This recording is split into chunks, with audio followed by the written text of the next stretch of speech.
ఈరోజు సూర్యోదయానికి పౌర్ణమి తిథి ఉంది.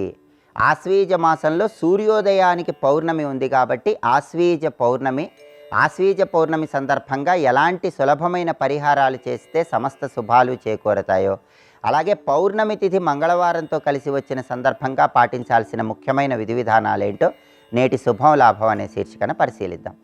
ప్రధానంగా ఆశ్వీజ మాసంలో సూర్యోదయానికి పౌర్ణమి ఉన్న రోజు శ్రీరామచంద్రమూర్తికి ఎంతో ప్రీతిపాత్రమైన రోజని ధర్మశాస్త్ర గ్రంథాలన్నీ తెలియజేస్తున్నాయి. కాబట్టి ఆశ్వీజ పౌర్ణమి సందర్భంగా ఈరోజు దగ్గరలో ఉన్నటువంటి శ్రీరామచంద్రమూర్తి ఆలయానికి వెళ్ళండి.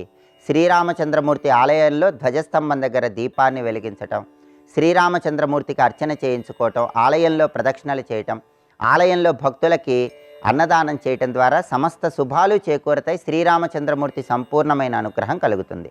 దేవాలయానికి వెళ్ళలేని వాళ్ళు గృహంలోనే సీతారాముల చిత్రపటానికి కానీ, రామ పట్టాభిషేకం జరుగుతున్నటువంటి చిత్రపటానికి కానీ దీపాన్ని వెలిగించిన తర్వాత పసుపచ్చటి చామంతి పూలతో పూజ చేస్తూ రామాయ నమః అనే మంత్రాన్ని 21 సార్లు పఠించండి.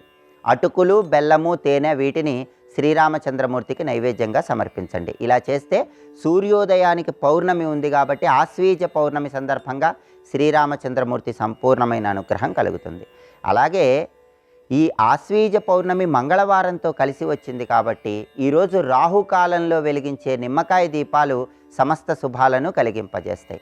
పౌర్ణమి మంగళవారం కలిసి వచ్చింది కాబట్టి ప్రత్యేకమైన విధి విధానాలతో రాహుకాల దీపాలు వెలిగించాలి. ఆ విధి విధానాలు ఏంటంటే, మీకు దగ్గరలో ఉన్నటువంటి ఉగ్రదేవత ఆలయం దుర్గా, కాళీ, చండి, మహిషాసురమర్ధిని లేదా గ్రామదేవతల ఆలయానికి వెళ్ళి ఆలయ ప్రాంగణంలో ఒక పీట ఏర్పాటు చేసుకొని ఆ పీట మీద బియ్యపిండితో అష్టదళ పద్మం ముగ్గు వేయండి.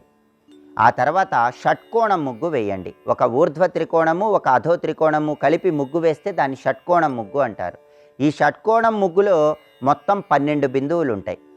అష్టదళ పద్మం ముగ్గులో మొత్తం 8 చోట్ల మనం నిమ్మకాయ దీపాలు వెలిగించుకోవచ్చు. షట్కోణం ముగ్గులో ఉన్న 12 బిందువుల దగ్గర 12 నిమ్మకాయ దీపాలు పెట్టండి. అష్టదళ పద్మం ముగ్గులో ఉన్నటువంటి 8 దళాల్లో 8 నిమ్మకాయ దీపాలు వెలిగించండి.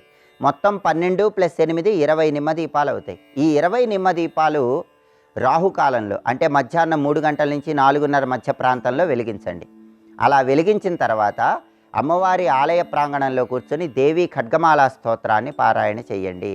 అలాగే ఆలయంలో భక్తులకి పులిహోర పంచిపెట్టండి. ఇలా చేస్తే తీవ్రమైన కష్టాల నుంచి సులభంగా బయటపడవచ్చు. అయితే అమ్మవారి ఆలయానికి వెళ్ళి ఈ విధి విధానం పాటించలేని వాళ్ళు మీ ఇంటి ఆవరణలో తులసి కోట దగ్గర ఈ ప్రత్యేకమైన విధి విధానం పాటించవచ్చు.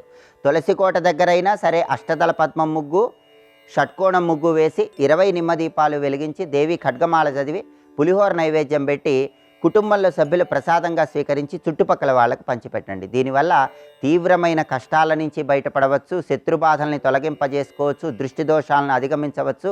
ఇంతటి ప్రయోజనాలు కలగటానికి మంగళవారంతో కూడిన పౌర్ణమి సందర్భంగా ఈ ప్రత్యేకమైన ముగ్గులు వేసి వెలిగించే నిమ్మదీపాలు అద్భుతమైన శుభ ఫలితాలను కలిగింపజేస్తాయి.